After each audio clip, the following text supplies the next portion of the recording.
we have two folks who called ahead, Sally Ness and Brian Wolf. I see Sally. Brian, are you? I'm Brian. Oh, there's Brian. Is there anybody else who's here hoping to speak tonight? All right, very good. So we'll go with Sally and we'll go with Brian. And as we typically do, folks, if we can get going here.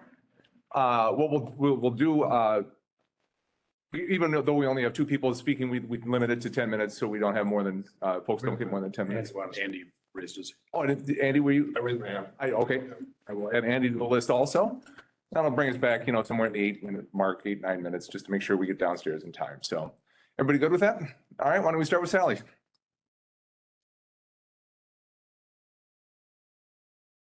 At the last listening session, a council member asked about the disability parking for the previous use, likely to compare to the current use.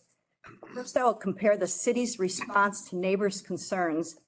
As I pointed out previously from minutes about the previous use, the officer Pearson noted, quote, Pearson noted, surrounding neighbors are very vocal, sensitive on speeding, parking, and use of the facility, unquote. Concordia Academy had about 140 students. A 201 Park proposed use was a maximum for Friday prayer of 150 to 200 people from 12 to 1 p.m. and a maximum of 200 people for Ramadan from 9 p.m. to 10 p.m., not through the night. The parking estimate for Friday prayer was 78 parking spaces. The building has multiple prayers, hundreds more people, fills their lot of about 150, the Smith Park parking lot of about 70, and parks in the street against the city on-street parking policy. The city was receptive to neighbor concerns about the less intense use of Concordia Academy. The city is not receptive to neighbor concerns about the overuse and non-compliant use at Dar el-Farouk. Now the comparison between the compliant disability parking at Concordia Academy and the non-compliant disability parking at Dar el-Farouk. As noted in the copy of the survey, you all have a copy of it, from September 2011, there is no parking in front of the building, and the disability parking is across from the entrance and not adjacent to it where buses load and unload. At the beginning of the last session, I began to reply about parallel parking, but I was not allowed to finish. When I questioned the city permitting the construction of parking in front of the building, the response was that it was grandfathered use because there was parallel parking there. Again, there was no parking in front of the building. Even if there were parallel parking there, it would not be grandfathered if reconstructed. Again, as noted in the survey, there was no parking in front of the building, so buses were able to pick up and drop off. And yet the city allowed parking to be constructed there and then put the disability parking there too, not complying with the state statute. This non-compliant disability parking is not a police concern. It is a planning and engineering concern. How did a property with compliant disability parking be allowed to be reconstructed so that it is not compliant? How did the same property a couple of years later provide a parking plan that is compliant, but not construct a compliant parking? Again, how is it that planning and/or engineering permitted disability parking be constructed where buses pick up and drop off? As the ADA director clarifies, disability parking cannot be used for bus loading, and there is no designing disability parking for multiple uses. And about the police in other cities not ticketing people who do not comply with the state statute. That does not justify the city of Bloomington not requiring compliance with the state statute. Additionally, I can only hope that after the council heard that they recognize that is a problem too. And to the council who said it is going to be addressed, for this to be addressed, it would be to inform the public how planning and/or engineering permitted the construction of a parking lot that is not compliant to the state statute. The ADA director was curious, quote, curious how their building permits were signed off, unquote. And the mayor and council should be too. For this to be addressed, it would be to construct a parking lot that is compliant, one that follows state statute, where disability parking cannot be used for bus loading, and where there is no designing disability parking for multiple uses. Anything else is the city justifying a non-compliant use, and that should not happen. Council, any questions? Good, thank you. Rolf. Thank you, Mayor and Council, for giving me this opportunity to speak to you today. Who I am, some of you may already know a little bit about who I am because I sent you all an email about the possibility of a bike path in the 9 Mile Creek corridor. And to that end, I would especially like to thank Councilman Moa. Is it Moa or Moa? Yeah. Moa, for reading that email and responding to me. I do appreciate that. Why I'm here tonight, I'm here because I have some concerns about a bike path. I first learned about those through the Audubon chapter. I'm friends with a lot of people who are in the Audubon chapter. I also at the farmer's market ran into some of the green shirt folks here. Quite a few. I have to say, by the way, I think those are good looking shirts. I think they'd look good on you, Mayor. Might be Dyna colors. Could still do it and look sharp. They haven't gotten me into one yet, but I think it's a possibility. I want to talk to you a little bit about promises. I want to tell you just a little bit about my background. The email I sent you kind of reflects my scholastic activities. I'm a conservation biologist and environmental biologist professional. I'm not going to talk to you so much about what's coming out of my mind is something a little closer to my heart. That's 9 Mile Creek. I think I might be the person alive today who has spent more time in that corridor than anybody else. My first days down there precede any Minnesota sports team playing in a championship game. I was ahead of the Minnesota Twins 1965 World Series run. I was already in that valley before Rachel Carson published Silent Spring. I was playing down there when John F. Kennedy was president of the United States. I went to school where Life Church is now. It was 9 Mile Elementary School, right up on the bluffs of the creek. And our teachers would occasionally take us down there. When me and my friends would walk home, we'd often walk along 9 Mile Creek to get back home. And since that time, since my youth, I have still stayed in that area. I've been a regular visitor there every year of my life and spent a lot of time down there. When I was in grade school, we fished for rainbow trout in 9 Mile Creek. I can very well remember when there were freshwater mussels, size of the palm of my hand. I don't know if any of you would know this, but North America does not hold the record of biodiversity in very many categories. That all falls to the tropics generally. But the Mississippi drainage, including 9 Mile Creek, was once the richest mussel fauna in the world. Well, pretty much gone now. The trout are long gone. These are primarily due to water quality problems.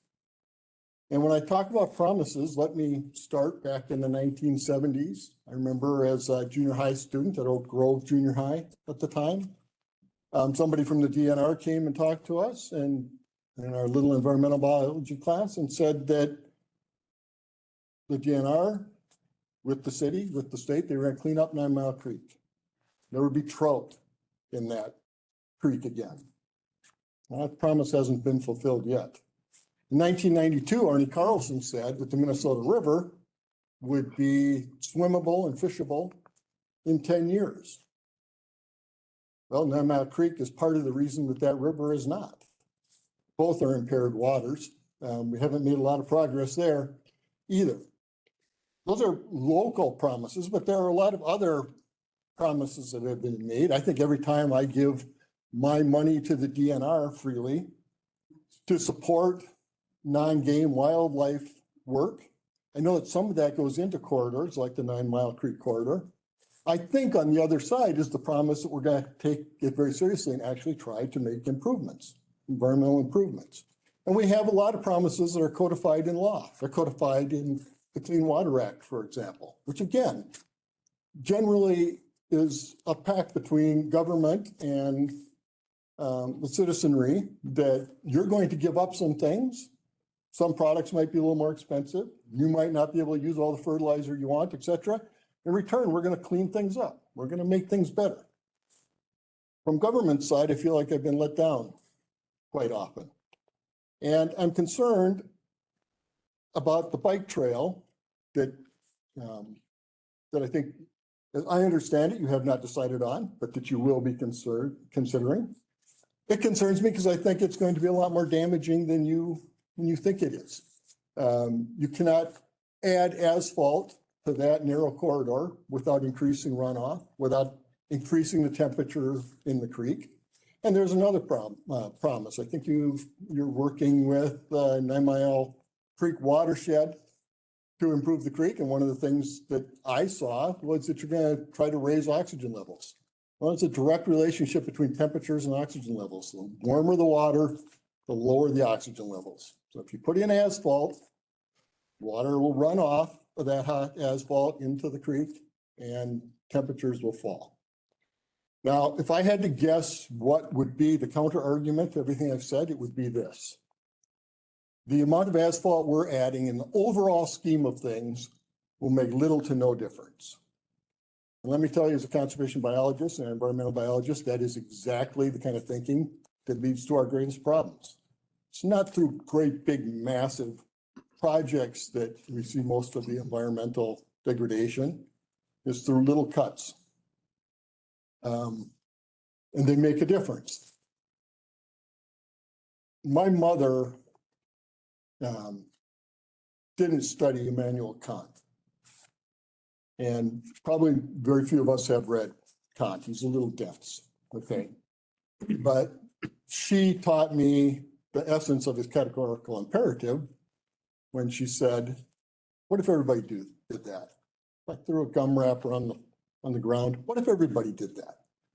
I wonder if we go ahead and put in a bike path, how we answer that question. What if everybody did that? What if the person who wants a slightly greener lawn and thinks there's a benefit to that uses a little extra fertilizer along the creek? Their little bit of input in the overall scheme of things isn't going to make a difference, is it? Insecticides, same thing. I think it's unethical as well as poor science to think that a little bit of damage will be okay.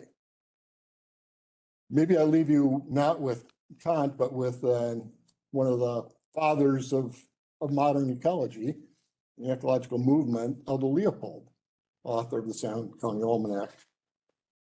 He wrote, "A thing is right when it tends to preserve the integrity, stability, and beauty of the biotic community. It is wrong when it tends otherwise." I'd like you to think really carefully about that because I don't believe there's any way you can put a bike path in that corridor without degrading the integrity, stability, and beauty of the biotic community. That's all I have to say. I would love to answer questions. As a former college instructor, my favorite part of class was always question and answer. And if you have any, I'd be thrilled to take them. Council, any questions? I have a quick question. Please. So obviously we haven't made any decisions. Community engagement is going to be underway soon. And I am curious though, what are your thoughts on like mountain bike paths? Because they're not paved. And I'm not saying I'm for or against at all. I'm just simply asking from conservation biologist perspective and advocate for. They're damaging. Mountain bike paths, because they aren't paved, do tend to cause more erosion. They dig up the ground where the mountain bikes go. There will not be any ground cover there typically. That's worn away. Mountain bike paths vary so greatly in what they are and what we call a mountain bike path that makes a big difference too. If you put down a 5-foot wide path with wood chips and so forth, that's a fair amount of land use that isn't going to be in indigenous wild plants, for example. If you just let mountain bikes go on a, tire wide path, and there are lots of those, maybe you've been to Murphy Hanrahan and been on that bike path. That's less width means less plants damaged and destroyed and so forth. But you still have that, you're going to have some problems with erosion and in that narrow corridor, it's hard not to see how they would be up at times on the sides. And the greater the slope, the greater the prospect for erosion. I also think that when you look at who's down there now, certainly if you ran into me down there, there are a lot of people who are there to see the wildlife or maybe even photograph the wildlife. And mountain biking is not particularly conducive to that either, because mountain bikers stir things up, scare things away. So my biggest concern would be asphalt and a shared use bicycle path. But I guess I would still want to have something to say about a mountain bike trail. From D'Alessandro, a quick question here. We're 10 minutes, very quick. Some more Yep. data here. Mr. Wolf, thank you for being here. Do you have, can you provide some studies that talk to us about the, for lack of a better way to put it, the heat island effect of asphalt? I'm particularly interested in understanding what that impact is when it is in a wooded area, because the implication of, at least from my perspective, is that asphalt, when it is exposed to the sun, has a high degree of absorption and re-radiation, but in a wooded environment, it may not. So if you have any studies that we could look at that kind of talk about those different things, Well, I would love to have Can I them. take just a minute to address your question? Just a very quick one, very short. First of all, there are a number of different heat issues. So there's the heat island, there's also thermal pollution to the Sure. stream, et cetera. I can try to provide you something, communicate with love you that, yeah. personally. Clearly, if the trail is shaded, there'll be less of an effect of absorbing radiation. Yep. But if you have to clear trails, if you have to clear trees to make way for the trail, Yep. you might very well expose more of the asphalt, cause more warming, and that warming is impactful. Yeah, All right, no, I'm going to cut you off because we got a couple of folks here. Thank you, that's Yep, okay, good enough. We got a couple more. Thank you very much. Thank you. Appreciate it. So, Andy, we're going to give you 5 minutes because I know we have another speaker who wants to speak tonight also. So if you just step up, you got a quick 5 minutes and we'll make sure we get everybody an opportunity to speak. Yeah, Andy Thule here. Just a couple of questions. The last time I was here, city manager wasn't here. I just kind of want to know if the city manager has had any communications with the Bloomington Public Schools regarding the technical career fair. Dr. Melby or anything like that. Is the city still looking at hosting something like that? Potentially. Mr. Mayor, council members, Dr. Melby and I did discuss it. He and I feel that given the workforce committee that's underway in Bloomington right now, that's the best place to have that conversation. And so we'll be talking to the folks who are working on the workforce issue. So it's currently sitting in the workforce committee. Is that what you're talking or? But we haven't introduced it to them yet, but that's Okay. the place where it should go. Okay. So February is CTE month. So I said hopeful that we could get something like that kind of going, keep our workers again in Bloomington. So you guys know I've spoken on that a few times. So I'd like to receive some communication on that too. If you guys have any updates you could share with me, that'd be really nice to know.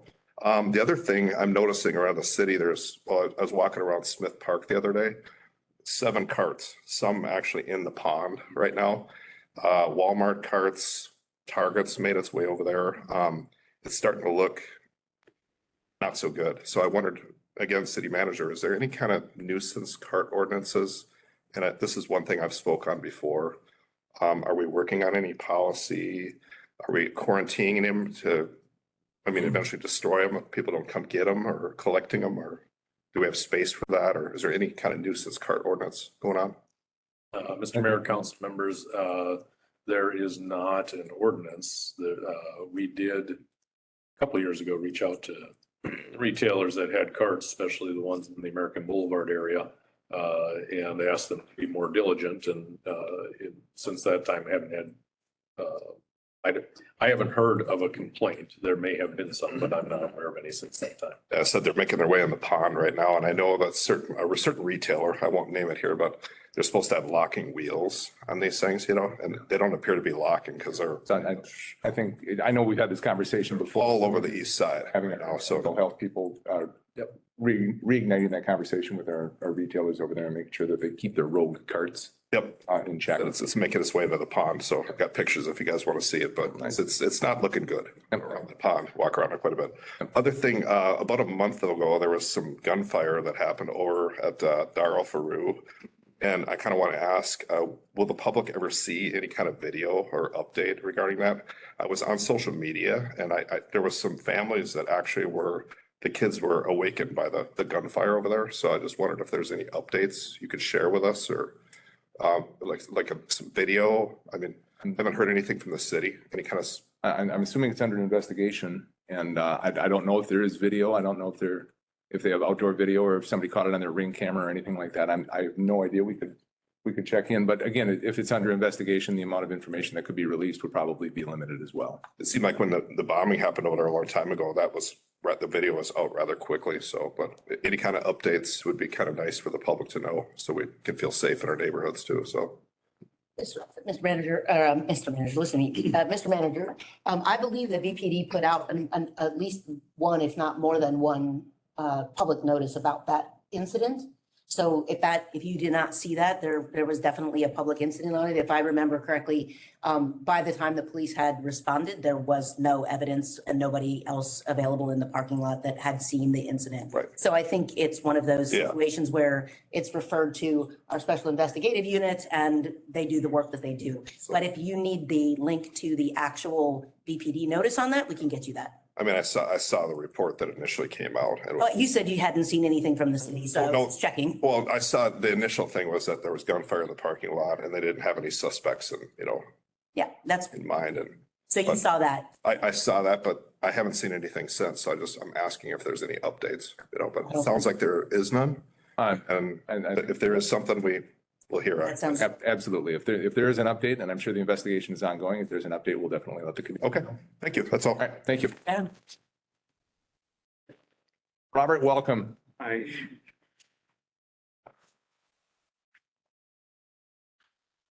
First, I would like to mention how the time that this takes place is quite burdensome for me. And I imagine for anybody who doesn't have a car and who isn't retired or doesn't work a 9 to 5, this is a very tricky time. I mean, some people are just like, they never have time on Mondays, right? And it only happens every other week and stuff like that. I wanted to talk about how difficult and nearly impossible it has been to try to find an apartment in Bloomington. My dad is selling his house and I have to move out, and I would love to stay in Bloomington. I really love it here. And the issue is that so many places are either like the rent is at or above my monthly income, and or they're in places where are not accessible by transit, or have no openings, and really like the only places left. And just to clarify, it would be me and my partner, so it wouldn't be me alone. And even then, it would be right if it's more than my monthly income, then there's no chance that I would be getting anywhere close to like 30% of my income, like people recommend. And like the last few places possible are they are in violation of the law passed last session that bans landlords from requiring you declaw your cats. And I don't know what recourse I could have for that. And just it is so difficult because I want to stay here. And I know you guys are doing some stuff to to address the housing crisis, but it does not feel like enough. And Mr. Mayor, I watched when the council debated the amendments to the Opportunity Housing Ordinance. And you were looking at the slides, and one of the slides said that the what the median income was in Bloomington. And you said you felt you like patted yourself on the back and said that it makes you feel like you're doing a good job because the median income is so high here in Bloomington. And I think that it is largely due to survivorship bias. I know a lot of other people who I went to high school with who just, there's no chance for anybody to come back to Bloomington because it's so unaffordable here. And it doesn't feel like you guys are addressing it enough. I appreciate your frustration because we hear this from folks and we know full well, when you say pat yourselves on the back, as a city, we're doing well for apartments at 80% or 60% of area median income. The toughest nut to crack are those any levels lower than that. Folks at 50 or 30% area median income, and we acknowledge that fully. And that's hard to do. And we're looking at different ways to try and address that, but it's going to take some time and it takes resources. Right, but like when the area median income is so high, it really affects all of those thresholds. Because like if I think it was over 100,000 was the median income, and it just when the people, most of the people who are making the median income aren't the people who are housing burdened. It's the people on the low end. Mm-hmm. And to be clear, I mean, it's not as though we set the area median income. I know that. I know. It's basically the income of folks. They put it all together and figure out what the average is. And so. And Mr. Mayor, I would also say that the 118,000 or so that is, that's a family of four. Mhm. So that is not a single person. The single person number is a lot lower than that. I think, not a lot lower. I think it was like 78 or something like that. But if you do the calculation on 80,000, 30% of 80,000 is only in that $30,000 range. So we acknowledge that some people, many people in this community only make that much money, and we need to find a way to make them housing. Now, we have the HRA working on this. We have city resources working on this. We have to work with nonprofits oftentimes because nonprofits are the only ones willing to build properties that can be rented out at that median income, because everybody else that owns properties are commercial people who want to make money on their properties, right? And get return on their income. So it is a tough nut to crack. I mean, I think when we built the one unit, I don't remember how many, but it was something like 25 different agencies came together to kind of pull together enough money at the nonprofit level to afford to build the housing unit, right? That's a very difficult task. And my heart goes out to you. I've been in your shoes and, we face similar problems. I don't want you to think that anybody on here, I mean, we're all homeowners probably, I think, but I was in your shoes not that long ago and I'm sure everybody else here was too. So I really do appreciate it. Mr. Mayor, there's a couple of new a couple of new apartment buildings. What is the process of getting Robert assistance from the HRA to look at some of those income qualified properties that like the Noble, for example, at 82nd and Humboldt, which is a great choice. If you want access to transportation, for example. That's up by like American Boulevard, right? And 82nd Humboldt, right? Walk to. I saw when units opened there. Yeah. The affordable units gone within 2 days. I was checking it every day. Probably because the HRA is helping those people find them. So I want to make sure you're connected to our HRA teams. Jamie? Mr. Mayor and council members, two comments. One is your point about the area median income is right on target. And as a matter of fact, we know that in Bloomington, the average household income is lower than the area median income. So it has a little bit of a compounding effect. The other thing I was going to say is I'll follow up with you since we have your contact info and have our HRA folks reach out to you. And if there aren't any connectors or resources that you haven't accessed yet to try to identify housing to have them, see if there's something they can do. And then what about the decline requirement? Information. Okay. Yeah, I had no idea that was. Yeah, that's a new one. The city attorney will get information for you there. Yep. I appreciate you being here. I'm sorry we didn't get to you last time, and I'm glad we were able to have this conversation this time. As I said, as Jamie said, he'll we'll have HRA reach out to you and see if there's additional information. And we'll probably include in that information the decline, which was news to me. I'm not a cat owner, so I don't know. So I appreciate your being here. We do need to adjourn because we need to get downstairs for our 6:30 meeting, but thank you very much for being here. Appreciate it. Council, we're at 6:15. I'd look for a motion to adjourn. So moved. Second? Motion and a second to adjourn. All those in favor? Aye. Aye. We are adjourned. Thank you very much. Thank you all for being here this evening. Thanks for the conversation. And we will see you downstairs. Yeah, I didn't know that I was gonna.